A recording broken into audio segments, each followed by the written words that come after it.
This is the Aligator V710 Senior. It comes with a micro USB charger, a charging station, removable battery, some paperwork, and then there is the phone itself. To install the battery, you just have to open it from the bottom left corner, where you can now see where the SOS button is. There is also a speaker, micro SD card slot, and the classic dual SIM setup.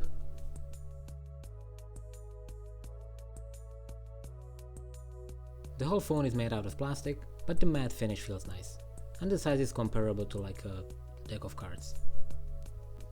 Inside the phone there are giant rubber buttons with giant letters and giant numbers, which is great. There's a 4-directional pad and an OK button, which is not seen very often on these new senior phones.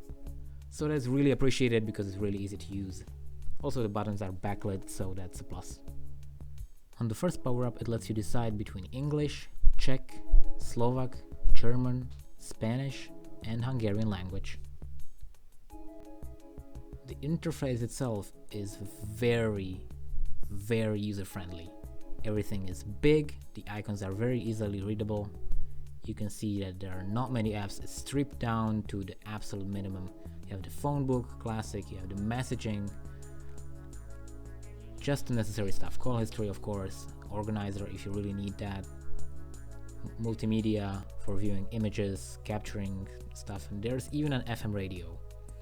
We'll come back to the camera later.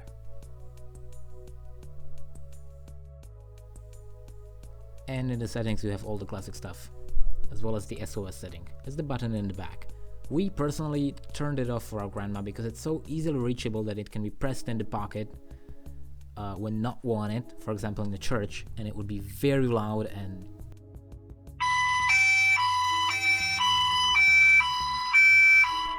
that would not be a pleasant experience. I don't think she would show up in that church ever again. However, I can imagine certain scenarios where this would be really helpful, especially if the phone can send its current location to a custom number set in the settings. Another classic Nokia feature, if you hold down the mesh button, it activates the silent mode. Well, the meeting mode, which is not completely silent, so you have to change this in the settings, but that is no problem. There are 3 dedicated buttons, one for flash, which activates only when you hold it down, so it doesn't get turned on accidentally.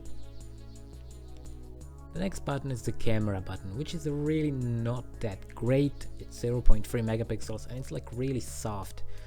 What is a plus, however, is that it makes the pictures horizontal on the full screen, which makes them bigger, and my grandma really loves this, so that's a plus. Readable. You can also change the wallpaper to any photo you like. What does my grandma think? She thinks it's awesome because it's red, also it has big buttons, a giant screen, and funny ringtones like Mozart for Elise and similar stuff, so she's really happy with the quality and the features that it offers.